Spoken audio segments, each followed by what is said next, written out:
Thanks very much for coming along. What we want to do in the next 45 minutes, I'd just like to take you through a quick introduction to Cisco Meraki. I'd like to make sure you all have a good understanding of who we are and what exactly we do, because we are part of Cisco, but we have something quite different to offer. Many of you will be here because you've heard about our mobile device management software. That is absolutely one of our 4 product families. So I'm just going to give you a quick overview of those 4 product families, and then I'm going to introduce our guests today. You can see the names up on the screen here. The most important, of course, is we have 2 real customers joining us today, Steve and Lee, and I'm going to hand over to them at some point to give them time to talk to you about their experience working with Meraki. Steve's going to tell us a little bit about his experience with Cisco Meraki, the opportunity that came up, and why Meraki looked like a good fit. Brilliant, okay. Take it away, Steve. Oh. Thank you, Simon. I think I'll drive for this one, just in case. Yeah, absolutely. Let's just get Brilliant you stuff. to the right. Just to give you a quick overview of who I am, I'm Steve Nesbitt. I'm the head of networks and support at the Beacon School in Amersham in Buckinghamshire. We are a prep school for boys, and we first became aware of Meraki about a year ago. Our school was undergoing a very, very big change in its IT infrastructure, how we get the internet and the network provided to all of our kids and staff. And we spent quite a few months looking at different options, different providers, vendors like Ruckus and Maru, et cetera, who were very, very good, but somehow didn't really give us exactly what it is we're looking for, which was visibility, ease of use, and the control that we were really looking for. So, in fact, it was a year ago at BETT, actually, when I came up to Meraki and had a chat with some of the guys who actually make this stuff and have been with the company right from the start. And having that conversation with the guys who actually build this stuff and who've been with the company right from the start was a very, very big win. And these guys are so open to conversations with us. So and as I've found out over the course of our relationship, that has been true even after the fact. So it wasn't just a sales pitch to get us in. If we have had some technical questions or challenges to overcome, these guys have been available to us, and it has been absolutely brilliant. So that's basically how we kind of got started with that, and then obviously we had a conversation with Softcat, and the rest is history, really. So what I'll do is, we're going on the screen here, our school's network, which is actually live at the moment, so I hope my guys don't get too worried if I start poking around in there. But basically, we've gone for a full Meraki solution, so it's not just MDM, which pretty much brings most people into, or gets people interested in Meraki itself, which it certainly does with us, because the mobile device management is huge, absolutely, especially if you're going down a BYOD model, which, because of the age of our kids, we're not really going down that route, although we can go down that route, which is another reason why we put this system in. At the moment, we've got basically classroom-managed, school-owned equipment, mobile devices in there. And as you can see possibly in this list here, we do have some trials, which we're running through at the moment, iPads, Windows 8 tablets, Android tablets, LearnPads. We've got a whole mix which we're basically seeing what we can do with these devices and then kind of honing it down. And we're pretty much close to making our decision, probably this term, to be rolled out for the next academic year. In terms of managing them, it's very, very easy to set up, especially with things like iPads. The iOS integration just absolutely fantastic.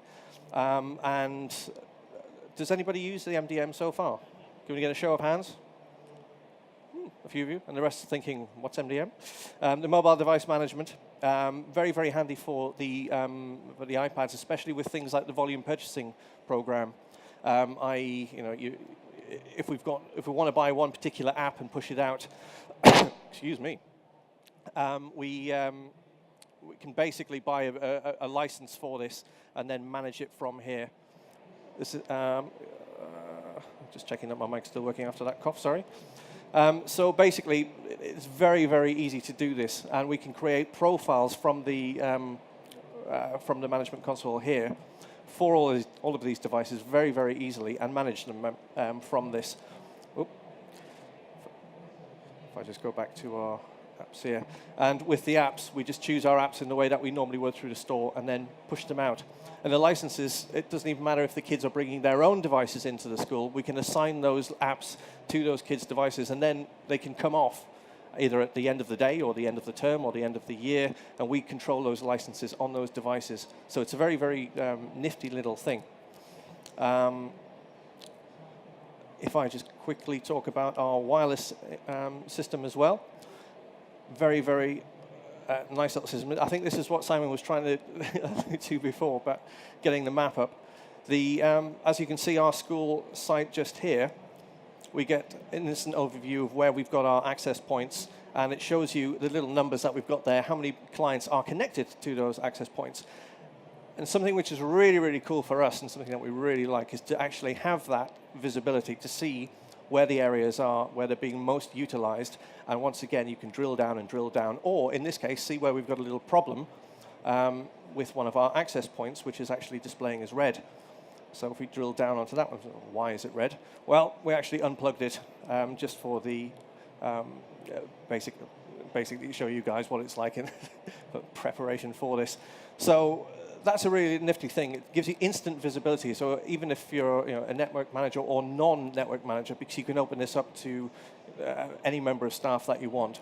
So they can look on this and think, well, okay, get on the phone, excuse me, what's going on with this this device here? So the amount of visibility you get is absolutely brilliant. Once again, something which is kind of, I think it's in beta mode, is the RF spectrum, which gives you a, wanted to cough there, but I'm not going to, gives you a nice little overview of the signal strength.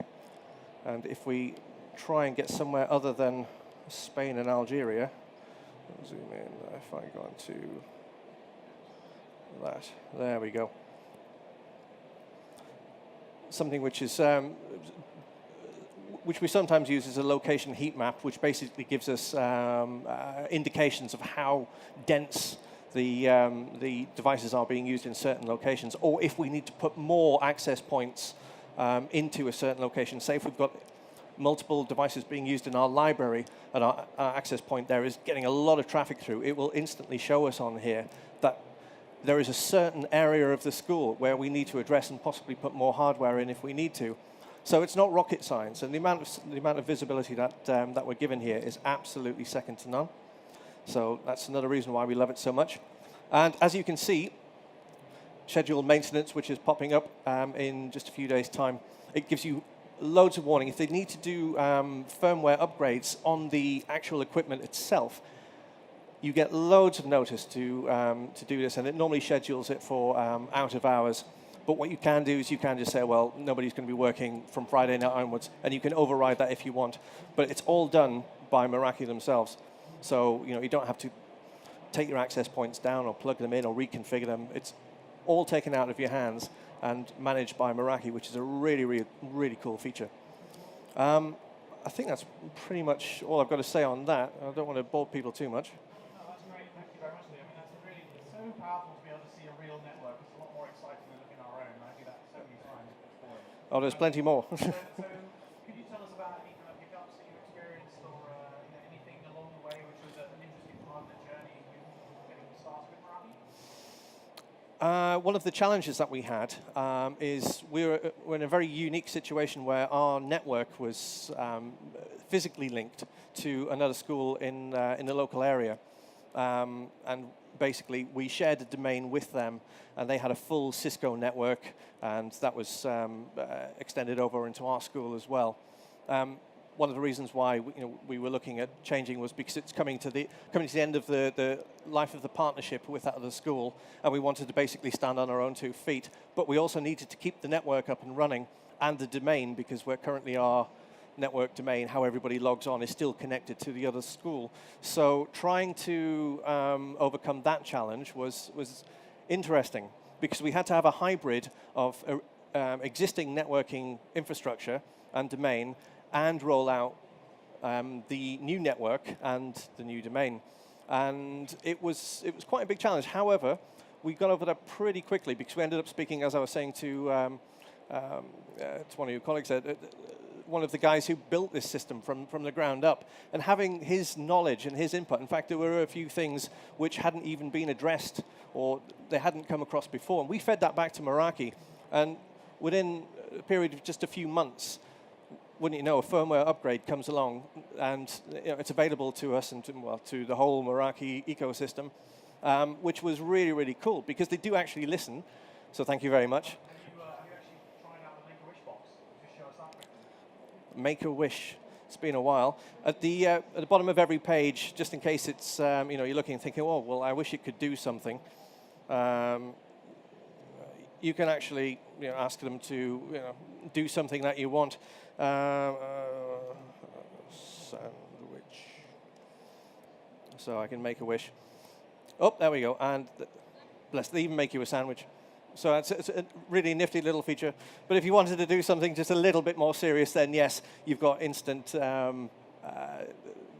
access to Meraki, if you like, and say, look, this is really cool, but I really wish you could do something else. And it is a nice little feature.